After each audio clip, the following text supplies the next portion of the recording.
program amalungi omulungi nawe sinzide okuba ntiwekanya program eno mbifeme enjawulo onaona woli onaona oli mu office oli mu nyumba yo oli ku mulimu oli ku sumio your live streaming. Thank you so much for watching us. Abali ku Facebook abali streaming live from Facebook, abali ku Twitter, abali ku Instagram, abali ku YouTube. Thank you so much for supporting us. Thank you so much for the comments. Mugere masonga mutekanya, mugere masonga mutuzamu amanyi. Muli mutabasobenga muli balwade tubasabira ko new weekend yetuse mubere mikwano ngobadde mulimu ate tulumiramu namwe kimwita ate tubasambere nga musuka mu bwangu abali obulungi ate munange namwe tujakuliza wamo namwe waliyo weekend yetuse mugenda mu mbaga mugenda mu kwanjula mwafunye engagements mwafunye salary enjawulo ngwasanyise manyi mu bulamu tulina obwanguzo bwenjawulo bwe maswangude mu kusoma nyinza okwangula nga nfumbiddwa nyinza okuwangula nga nkoze ki kale nga nzadde nolwekyo ng'olina obwanguzi bwatuuseeko mu ngeri emu oba endala oba bw'osuubira otulaka ku weekend eno we are celebrating with you tukusanyukirako abagenda mufumbe mugende mufumbe ng'olina ekigendererwa so si kuyisa kubanga bakwogeddeko nnyo nti gundi okuze oludde ku lujja onjogerako nga mwogera ku bannamwe guno oludde ku lujja kati oveewo n'otomera olw'ebigambo by'abantu nti bane bangeeza nnyo nze ne meeting z'embaga tebakyampita olwokuba kadide ku lujja nosooka otomera eyalemererwa ensi ngamba feriya olwokuba take your time osobola ofumbira ku myaka gyonna Emma oba 4 oba 5 oba 6 kasamba nga nfumbiddwa nga ndiye nfumbiddwa njagalayo nze sijja kufumbira gye saagala okuba munjogeddeko mu Irene sister wange ngula nyina ntambulira ne mubuuza Jose ng'oluddewo okulabika n'agamba munnange ndi eyo kozi waddawa wafumbirwa n'agamba munnaye saafumbirwa naye obuyaya nkuuma kambuuze abawala tuyina okufumbirwa teeka we mba sifumbira mwina okunjogerako mu cultural setting eya Buganda ne Uganda mu byobuwangwa abakyala okufumbirwa tugenda kufumbirwa baani nibo sajja baliwa bafiira ku boat cruise sira musajja ina sanga sola kufumbirwa asajja abali abalungi abali na sente boat cruise yabane byali bisala kye soko njukize munzire munkabe namu abasajja abalungi abasajja abagagga bafiira ku boat cruise nanje sibiri ali limpeddemu era senga simwami gundi oyo omulabi senga nsiri kyayira mirembe nze gwola abanali sibiri mpeddemu sajja abagagga abeeru abalungi abalina life bonna bakulukutira ku body cruise abalawe bali munange namaze nenzuulayo omuntu nga niyo bwe yali alazeewa kyeka by then irageze Dubai yayita buka body cruise kale akachi tudde oyogedde mu kasista anyway naye nga Emma waliwo debate egenda maaso eyokebera abantu abagenda okwesimbawo akayaga nekyo waliwo debate egenda maaso nti enjaga eyo mbwadde nga ebafuula bazoole naye bafuula bazoole ndaba erina bewagadde obwongo akati munnange mbu enjaga eyo waliwo propose ga nti erimirwe wano tugirime wano beere nga bagikola mu products abazungu ze baagala oba tetwesembeza enjaga eza n'okutta kitta bwebanga enjaga erina ebirungi eddagala lyemukolamu tugirime wano oba nedda tukireke kibeerawo nga because era mwagigaana ne wali abagirimira mu nkukutu bafuna ssente poliisi bwebeera ekuta enjaga negisaawa egiteekawa kubanga nze nkoma kulaba nga babakutte ng'era egisaaye ng'era eri ku poliisi wenkoma okumanya enjaga eragawa by the way enjaga eyo eneri mu raw format ng'ekyali mbisi bikoola terina tabu ojegera musa abasirikale bwayisanga omusiri gwayo agusaayirawo enjaga ezikubeera terrible yeno ey'obuwunga emaze okubeera processed n'ebikopi bimanyi yesinga okubeera etabu otera okukola ki otegedde ekyo kiwulidde sikiddamu enseetegere kwotambulira enjaga ebikola si yakavuyo nnyo ng'eno nkyukirako nasolo gye nawulira nti Queen bwe yali azaala ow'Ebungereza bwe yazaala omwana we yasooka mbu yamuluma nnyo ogwaddako lumu ku ddagala bamutambulira mwali muki enjaga bwagenda okuzaala nga nokusimayiringa akola ki asimayiringa ebungereza nakirogolayizinga enjaga yabugasira obulamu bwaki bw'omuntu secondly enjaga eyo kubandagala gonna agaseke tukozesa etambuliramu mweri kakati temuginywa nebamu yokutisize ngasi mumuonyenjeka oyo omuyaga kati tuginywa already panado mulimu waliwo ensi zemugenda weza abasiraamu bagiyita Afghanistan ne Pakistan abantu cash crop yabwe muceere naye oyo n'abalime ki enjaga kati basalawo abasinga begende nga besonyiwa omuceere empola kuba enjaga esinga okubaako ki isinga okubaako akasente kikwetagisa okulima gundi namba yiika 2 okufuna sente oli alimidde kwota yiika y'enjaga kati badde ogamba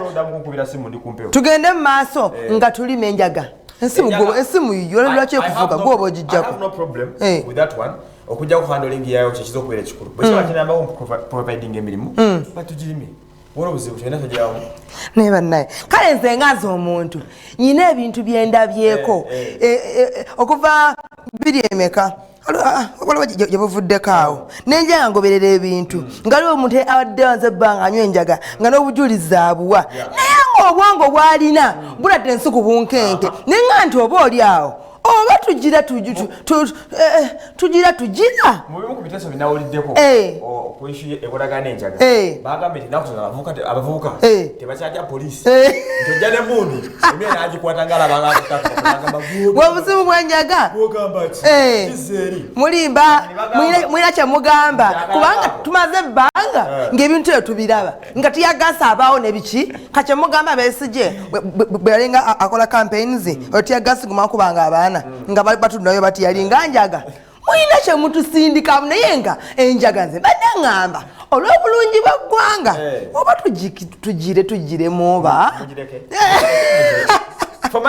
eba enjaga eno gwogiruddemu kwaza nokumasimanya lawe efaana lwokuba nti nze nkulidde ku mulembe bulya yusisi njaga gyonya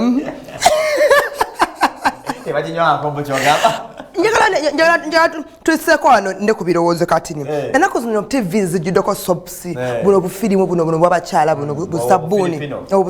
obwo tulina nesimanyi na jean naye firimu ezo zisinga zirimu omukwano mungi era wano bamita vijje musanga kanjula era ategeeza ensi kano temukasubwa kalimu omukwano n'ebinnonogo mwabagala omukwano guyiga this is the only way to go naye ate TV zino abaana babeerawo kati for example bali mu luwumula kasoopu kabeerako essaawa omwana kale firimu zibeerawo nejjukira abaana bali waka tosobola mugana kulaba TV ali nabo bennyini firimu bazikolaki bazinyumira otuna omwana wa myaka 3 ng'asobola okulaba firimu gye yavudde n'abagirimu n'ekigendererwa napulakitiisinga okitegeera kabebi sister ke waka katoka tasnimu kumbe kabira bako TV kaka bako pekinga na kupekinga imango olabye so njagala tuchogereko so wabno busabuni obutambulya ku TV bubi eri omulembe guno oba bulungi bwe bubanga bubi kikisobola okukola nti bana twagulira TV ezali mu kisenge balabireeyo oba yusisebuwere naye tutoda mu kivu n'ekigambo ekyo tubuyite soaps kakati soap ekyo mu Luganda sabuni kati tuli ku TV loko whereby ndi wademba okukivunula mu Luganda obuyise busabuni eri busabuni nakasabuna kala komanyi sina kemanyi kati nakanyege mbulezi ndi busabuni otambulira ku TV issue esoka bino manga personally nga tunagenda ku UCC twandikira ku bazadde be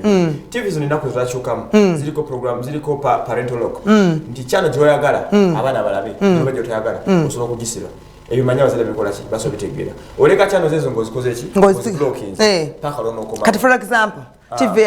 erimu having a two-way traffic tuyinako ebyeddiini tuyinako nebya bulijjo ebyensi kati omwana ali ku TV oleseko enjiri ya pasa yanga agenda mu maaso essaawa nezikuka nga TV tonajjako nagiina atandika nagiina alimu omukwano alimu kiisingi alimu nekirala kakati gwolowooza omuzadde ate naava atayedi muzungu ajja ate alokinga EBS ate yafe talookinga tubasala ni point bakikola buli TV bagiri okikolera ku TV ogimyutinga okolote batekamu palo password bateka mukoza na remote sister nga bikola nnyo tasha omuntu kwa TV nga gibagiddeko tasha mu kimuzungu kingo omwogerako nnyo tasha muduka muduka kagongola alinga budala musoke kati ekyo kisooka kizotandikirako secondly TV zina chibaita PG program guide etero kala bakantu ako kuba 13 oba 18 oluse kati ebe bintu ate byo kiri kusaidia TV ezishiteka teka ndibateka ku program guide never said babita ko dero nyina ebuzu byo bingi di lotwatongoza kamera ezeru zanga tuwoleze ejo mateka chikirizibwa nedda nkyambuza twazitongoza anti kati njala kutegeera nsi waffe tuze nnyo kibadde banga obadde banga wekiri ngera kiri provided in constitution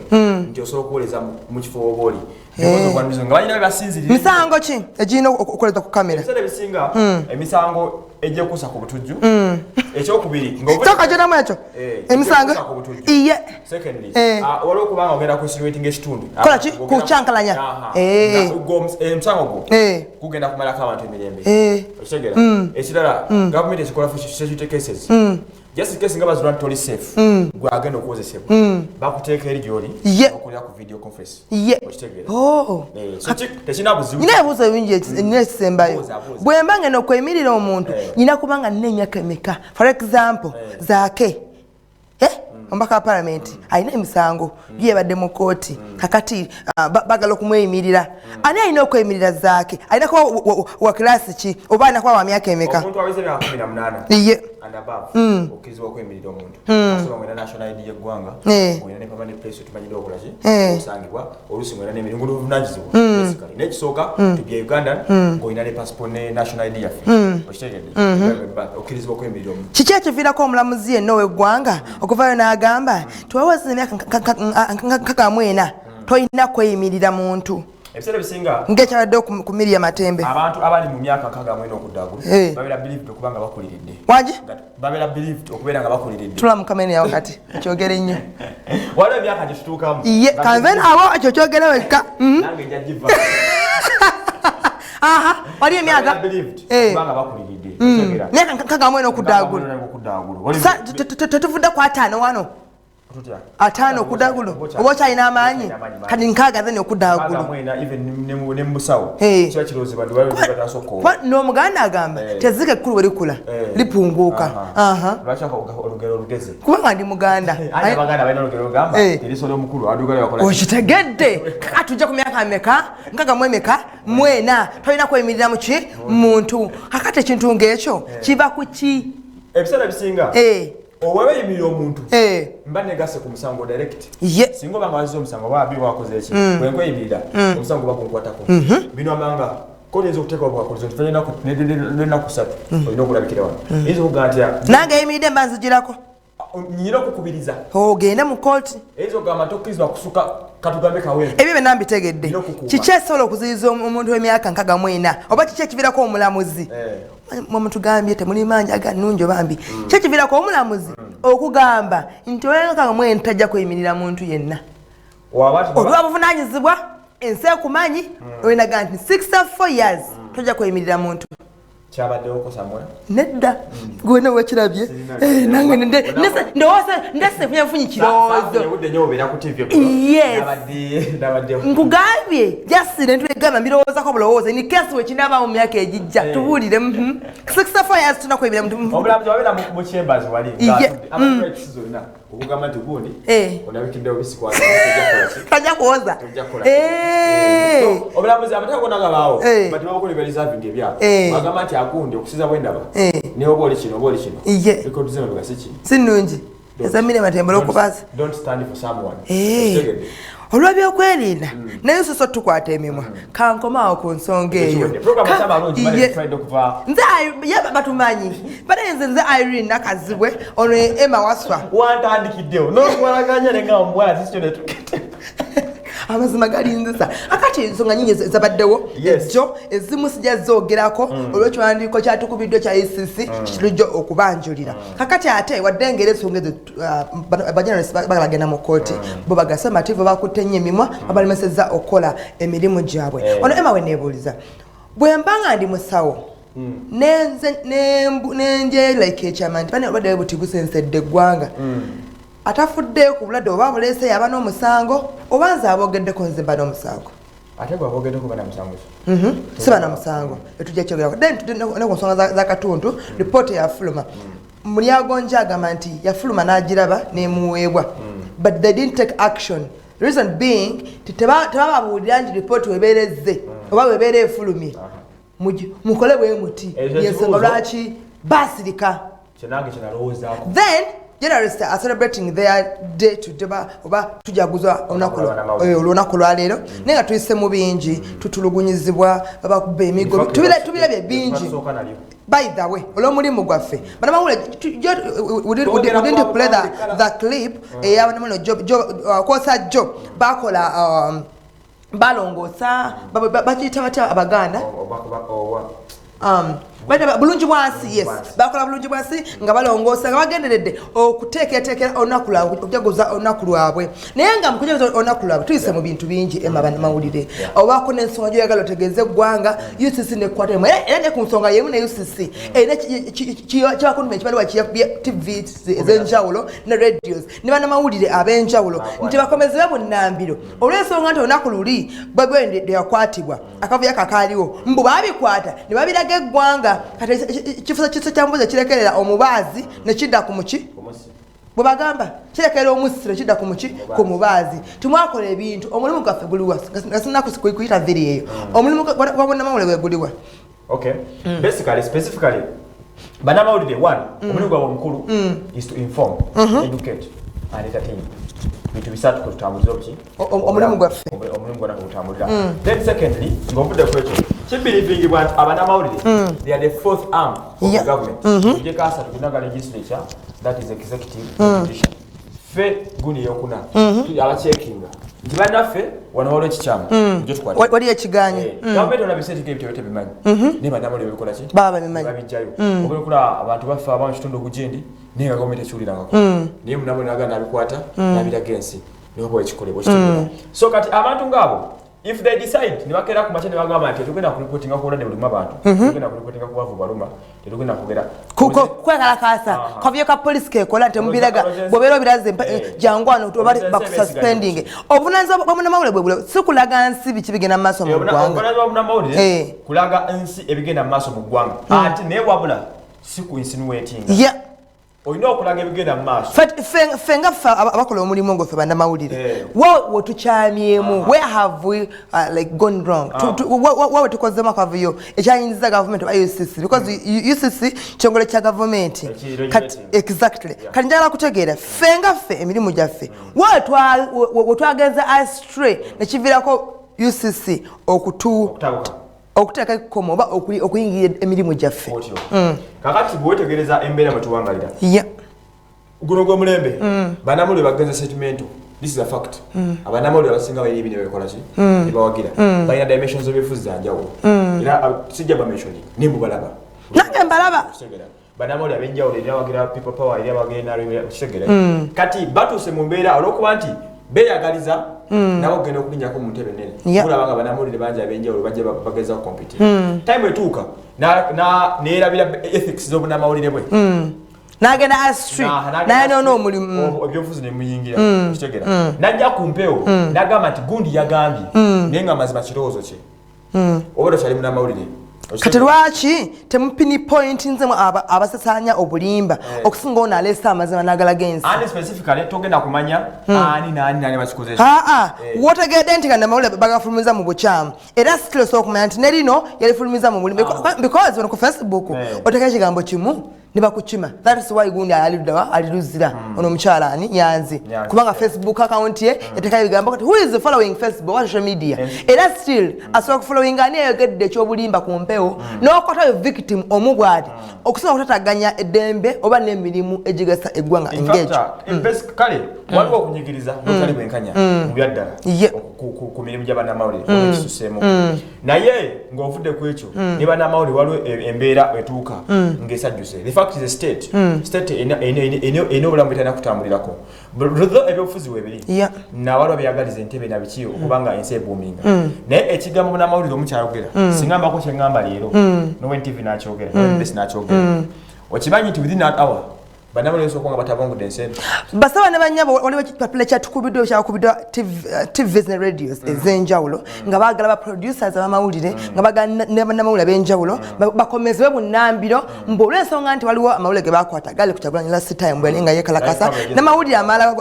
agokwekalakasa gabadde gatambulira mu ggwanga isesinga yabayimiriza mu ne bolo kuba nti they are celebrating their day today bagandi waliwo obutali bumativu mu ngeri UCC mbuje bakwatamu mbo bagamba mbu eminimu gyabwe giyingiriddwa nnyo nnyo tekomina ku ekyo ne bagamba bagala clarifications zaabwe babakolera eki obuyinza oba buli kala okutumya woli mugenda ku table tebandumyanko kasita nesiimye nze mikwano gyange bali ba UCC sikakasa seyinawo n'omu tata wange ne Emma omukubala sesinga gundi ezo oshegera tokola takwatako ne bonvuma takunyega nze tonvuma wano kakati specifically they have everything okubanga aso okujja bakola ki yateka mu ngola zaabwe omanyi wale abantu bagane badde ne bogere bigambo tewali muntu asinga state man I know ekyo nkikkiriza wakakasa state bana ezo kino kirabye kino kyabadde ndo kirabye state man geina na buli kimu they can control everyone naye amaanyi yes state ina amaanyi naye ate wabaawo bwe gasu omanyi enkima bwe erinnya nnyo omuti negenda mu matabi ekoleta webale nnyo tugende mu mawulire agaba ne mawulire olunaku lwaliro nebigenda mu maaso when they are celebrating their day. And to reverse this particular one, asking senior journalists to be suspended. This parliament has mandate to prevail over entities that are created by itself. All institution no rules at directive ya UCC nchamu tebajiwade mateeka oyino obuyinza kwekubira enduru wanogenda mu court no challenging directive ya UCC. Abaganda bagamba nti ekiso ky'embuzi kirekeredde omusi kati kitunuulira mubaazi owamawulire mubaazi si yatta bannamawulire bagobebwe bawumuzigo ku mirimu ng'ekibawumuza nti kubanga poliisi yadde esiba Bobi Wine ne babiraga ku mpewo simanyi babadde baagala babirage oba mu ggulu. Dr. Kizza Besigye being dragged out of a talk show in Jinja, people being tear-gassed as a result. There is no rallies holding in a radio station. Is it police doing it or doing this on their own? Are these the RDCs that are doing it without any order from the minister or from UCC? We want to know. Woba omundowooza ya poliisi esanga nti action gyogendamu eyinza kumenya amateeka oba ereete akavuyo erina obuyinza mu constitution okustopinga okulemesa. And to reverse this particular one, people being tear-gassed as a result. There is no rallies holding in a radio station. Is it police doing it or doing this on their own? Are these the RDCs that are doing it without any order from the minister or from UCC? We want to know. Woba omundowooza ya poliisi esanga nti action gyogendamu eyinza kumenya amateeka oba ereete akavuyo erina obuyinza mu constitution ensonga z'abannamawulire ze zikyabya buli omutwe zibo byaffe abali mawulire already zibo bya buli muntu alina waali ng'awulira azibikiddwa manyi kange kubula kintu nze nga nze wenafunye ekiwandiiko ekyo nakirabyeko nawulidde nga nandise okuziira nga sikyassa oxygen nga nemukusa nga nsika carbon dioxide ne mukufulumya oxygen embeera yankyukidde nakyuse nnyo omanyi kwa kiva ti mbeera mpulira nga nyina ensonga zenjagala otuusa eri eggwanga naye nga nzibikiddwa nga nziira. So, UCC and the government, we are not breathing at all. Twina assignments, you have to do this. You can start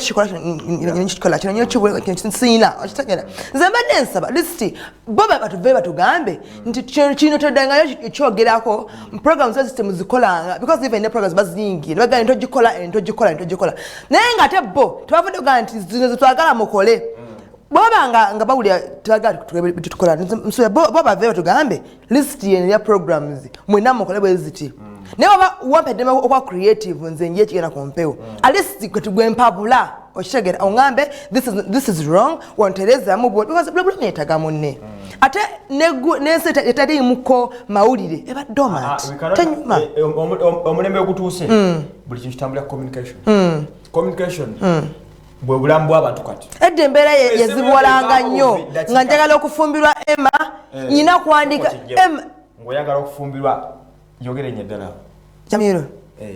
kale njagala okufumbirwa omukulu oyo naye ng'ate ali miles ali ku Ntebe road nyina okuwandika ebbaluwa nfuna akagaali oba ntambuza ebigere ntuuka mu weeks 3 paka lwali gifuna communication niyo yaddiba katulina eri quick naye nze mbadde nsaba wabaawo ekikyamye buli omu yeetaga munne balema kutuusawo kazito ekisooka esana okunnuma bakubwa emiggo yusitevanga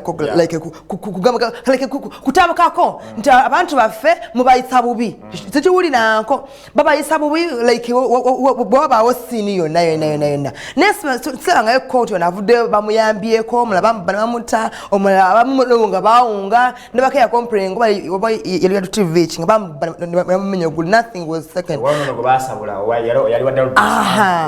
okitegeera oba yafunamu ndoza ne shock wo kati ebintu ngayo bibaawo at least nakyo kankirabe kanjire government evaayo okola ki ocomplaininga this wasn't wrong this was wrong okitegeera ndabe nga amaanyi gavudde kulanirira munnamawulire era bwe mbanga nga nange nete nkoze ekibinze nga munnamawulire era njagala ndabe nga era UCC yemwe era yevuddeyo this was wrong buli omu yeetaga munne ate no one is perfect twetereze ffenna bwembanga ntulugunyizibwa nga polisi ntulugunyiza nga munnamawulire kandabeko ekigenda mu maaso nga gavumenti ekirwaniridde endage nga omuserikale gundi yamukutte omuserikale gundi yamukutte kutulugunya munnamawulire nja kuddamu amaanyi maye nti nange nkolera mu bukuumi nothing is done ffe nga atuyisiza bubi tuli bubi obulanga lyo olulimi lwesibye okususpendinga omuntu x2 kikulu nnyo kale naye okuyita qualifications z'omuntu okusoma kuzibu bassebo obanga ogamba osomera emyaka 2 mu Uganda okufuna omulimu ate n'ogufuna n'obonaabona ogufuna ate omaze ogufuna ate omukuta empapula z'omusajja maani mwebereremu mwana mwanji nze segabeeremu nze mbadde mbasaba buli omu yeetaga munne tukwatagane tukonekitinge Neuja mwani kazwe bashin president waffe simulaba tayogera ku bintu bino tumusubi olwalero kwako kyayogera nakubakera nakulwalero tumusubi kwako kyayogera mwani kazibwe ne team mugeze okubaka you take up the lead wali agambe wano omubaka parliament agambe nti bwawulira nga wanyigiriziddwa ogende mu kooti naye kooti yaffe naye yatusobedde bw'obeera ogamba nti omuntu w'emyaka nkaga mwena tajja kwemirira muntu there is a problem still then kooti tujesiga let us be realistic on this issue tetujesiga kubanga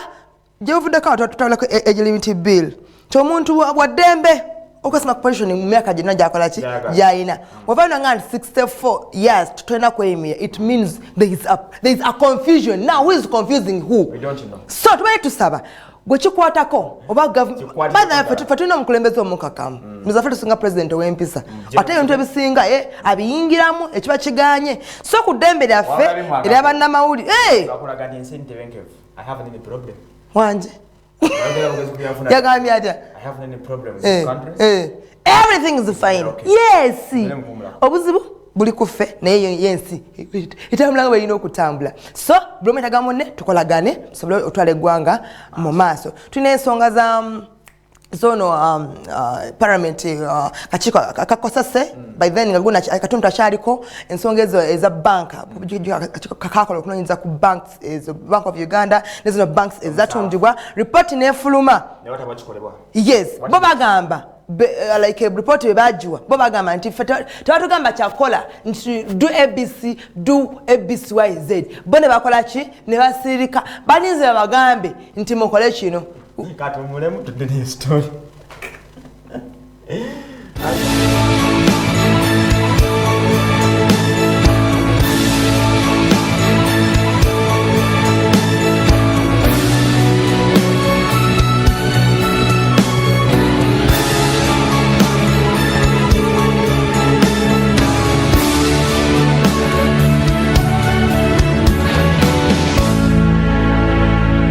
Baina recommendations zibakola mu parliament ne bagamba ab'ekitundu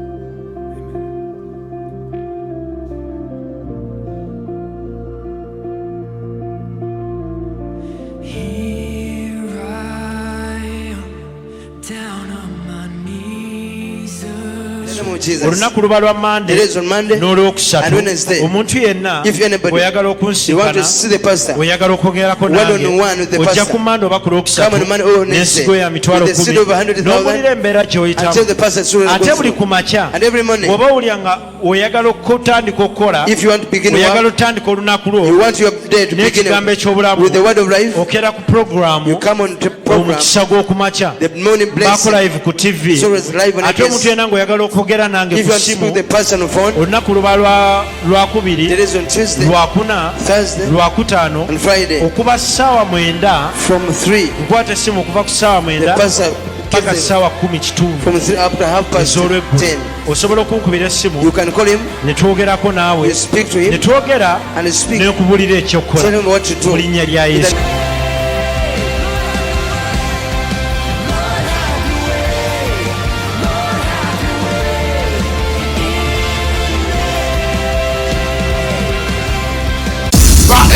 betondera nnyo namungi w'omuntu eyafikidde ku nnaku za Easter okulaba omuzannyo gwabwe kati ogufuusa ensonga Love Triangle leenya Love Triangle leenya bagamba batya ekyeso obutabanguko mu maka ennaku zino is about the Love Triangle waliwo n'oguli mu square ne rectangle Ebonies ekintu kyekola kinyumira emizannyo gyabwe gye naakalaba guno gusinzeeko era ovaamu matidde nze matidde tosubwa wiikendi eno Lwokutaano nga 26 Kulwomukaaga nga 27 ne ku Sande nga 28 saawa emu yennyini ey'akawungeezi buli lunaku batademu ebirungo ebisanyusa ebyewuunyisa ebiwuniikiriza nkumu ng'ate bw'ojjukira nti ye Music Tantal ekivulu ky'aba Ebonies ekya buli Lwakubiri gyekiri nnyo ku Lwokubiri luno. Mbalamusiza abalabi ba ABS Television amanya n'eddoboozi Omusumbayiga Augustine wane Kawaala nziza okubategeeza nti ennaku z'omwezi nga 3 olunaku lugenda okuba Lwakutaano lwa wiiki eno lw'engendo okugaba emiti egy'endokwa emiti egy'emikisa buli muti yenna tolusubwa olw'okutaano lwa wiiki eno jangu ofune omuti ogw'omukisa ate bwe tuva mu kiro ky'olwokutaano lwa wiiki eno enkeera ku makya ku Saturday wagenda kubaawo okugaba empeta empeta ekugatta ku bintu byewali tolootangako empeta ekugatta ku bugagga empeta ekugatta ku kibayita emirembe togisubwa wiiki eno olunaku lw'omukaaga abantu abava Embaale abantu abagenda okuva e Rwanda abagenda okuva e Nairobi ku lw'empeta n'okunona omuti njagala Mukama bawa omukisa wano okuliraana ewaffe tulinawo guest house wosobola okufunawo okusula bw'oba otuusinga olwokutaano oba olwokuna okwetegekera olunaku olw'empeta n'olunaku olw'okufuna omuti ku lwokutaano lwa wiiki eno gw'atamanyiiye ne Kawaala ojja mu tawuni e Kampala n'obuuza awali paaka ya Namirembe Road bajja kulagirirawo mu paaka ya Namirembe Road obuuze zigenda e Kawaala ku kyaki Omusumbayiga Augustine abizaayo gwe drive mugamba nti ndaga kyaki ya Pastor Yiga abizaayo e Kawaala baleetewo nusu 10 bwe buba budde bwa kiro luba 15 so tosubwa wiiki eno olunaku olw'empeta ku lw'omukaaga era wiiki eno olunaku olw'okugaba emiti jangu ofune omuti bw'oba olinamu jja ogumusimbire bw'oba olina ettaka eririmu enkayana jangu ono n'omuti ogulisimbemu ojja kulaba Katonda byakola ku lwokutaano lwa wiiki eno n'olw'omukaaga lwa wiiki eno amanya n'eddoboozi Omusumbayiga Augustine naawe ayagala okundaba ng'oli bw'omu nga otya ebya kamera okulabika ku TV ojja olunaku olwokubiri olwokuna n'olwomukaaga kyetuyita counseling one on one ondaba wekka Mukama abawa omukisa. Assalamu alaikum wa rahmatullahi wa barakatuhu. Nze Sheikh Dalaus buli Lwakutaano tosubwa sawa 10 ngenda kubeera wano mu mpewo za ABS nga nkuttotolera ngeri ki gy'oyinza okuvunukamu ebizibu by'ensi eno tosubwa.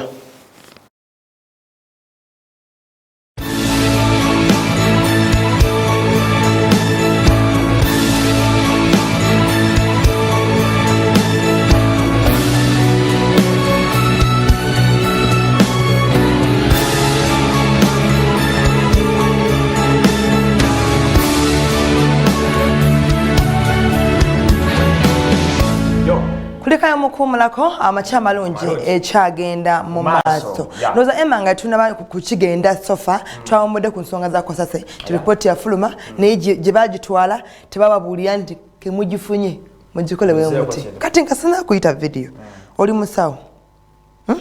kale oli wa poliisi ndeese omubbi titaata wuno wikirifu azibye okola nyi oba inagenda kati mbadde nteesa omukole bwoti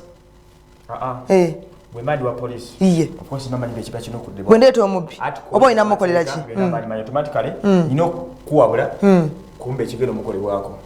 Watu jati zigeso. Twaze mbasi chima that's why mba mukuletedde. Era manya kati omulese okusira ku penal code chetu gamba avunanyizwa kino agenda police. Agenda mateeka kitegere. Kakati owakosase bweta report nakulambulira bwekyali nakulaga ababbi nakulaga abakola ensobi mu sente wa mu Bank of Uganda wa mu bank zatundibwa. Okola ki? Action had to be taken. Era awe basonyido obonero. Era nga kyali kisuubirwa nti bajja busula. Katubirabe. Bayina recommendations ze bakola mu parliament. Ne bagamba ekitongole kino kikole kino, ekitongole kino kikole kino. Report eyo twagitunuulira tetwalaba biki batugamba ffe nga inspectorate ekola. Waliwo okunoonyereza kwe twakola mu kuwandiika abakozi mu Bank of Uganda omwaka ogwo oguyise. Waliwo ne report eyafulumizibwa Kosase ekwata ku ekyo. Eyo gye tumanyiiko kwe kunoonyereza kwe twetabamu kubikwata ku Bank of Uganda. Akawaayiro ako akali mu tteeka eryo Leadership Code Act kagamba nti bwe mumala okumunoonyerezaako bwe waba tewali nsonga yonna report mugiwa muntu. Bwe waba waliwo ekimutwalisa mu kooti omuntu oyo tumutwalawa mu kooti. Naye ebya Justin bajjenda bikyagenda mu maaso. Tukyanoonyereza ku bintu bye ne abantu ne complaints ze baatuleetera n'ebiwandiiko ebyaliko tukyabinoonyerezaako. Nga tunoonyereza ku bantu 65 buli mwaka. Naye kati twayongezaamu tunoonyeza ku bantu nga 3 buli mwaka. There is an investigation said to be conducted by the State House Anti-Corruption Unit. That investigation would be conducted by the Uganda Police, which has all the mandate required to investigate the inspectorate. As for prosecution, if there is any prosecution by that unit, that prosecution is done by the Office of the Director of Public Prosecutions, and that office has the mandate constitutionally to prosecute any offense in the land. Oye Irene Muloni kalisoliswa wa government agamba report ebagifuna tekwali konti kola boti nabone besirikira gwanga laffe president lyagamba nti liri bulungi terina kazibu nakati kazibu nakam onakulira mpozi wali okusaba kw'amaanyi kwempeta oyina omuti n'omuti ema oyina omuti gumpe okutereka waka layira bali gumpe guli mu nsonda guli mu lujja guli mu nnimiro era gavumenti mugyeyagaliddemu mujje mufune okusabira okwenjawulo okujjakiro bagenda kubeerawo akaseera ka miracles ofcourse nga bulijjo bagaye bugambe nti mujje ku Friday night period because it's a full package, everything is there. Abakazi bagala ofumira nze babwe nafuwa mudwala pasta yiga nabazagera ku Friday night neyo from sajja ali self contained ekizinga okunyumira mu kusaba kimanyi wano okaye church imugwanga ndina egate ebintu biro mundi gumu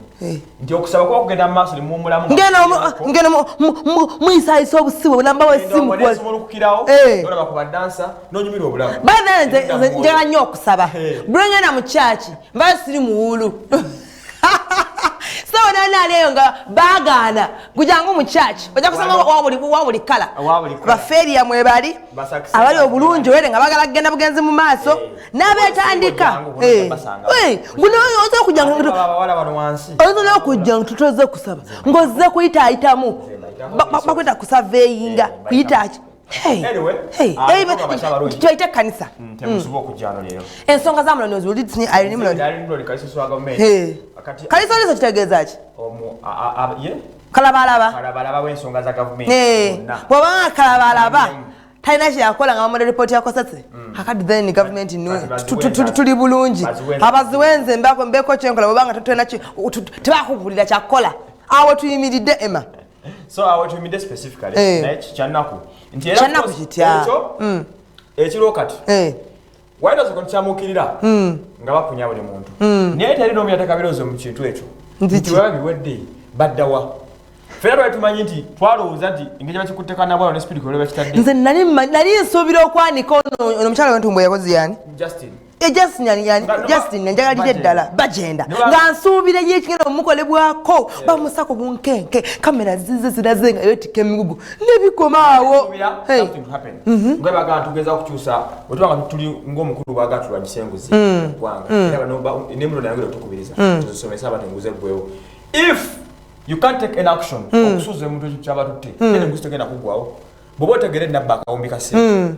no sirika no natabanga aja kusirikizibwa okubba tugundi bamukola ki okugenda maazi mwali bale blandika kwabo buli akalimu bakaseke ne bajasi ne bagenda paka ku top katiga nemba kwata bonna wachi nemba suza nembakola ki nebera example oshitegera chobora ze milivingira mirembe gitegereje mugambe itachakola makuru nga mirembe ngachi guli omulembe gwache kanga omuntu wali wabieza fend wazibie ogwamini gugo oyagala my some things umebe ebintu emubyetagamu amukono gwecho esokuterera esitogera gifugira kwene embera omuntu bana mmwe ekiro kyogerako olawo just baba kwa kubitiya gas ne muogana atufuza kana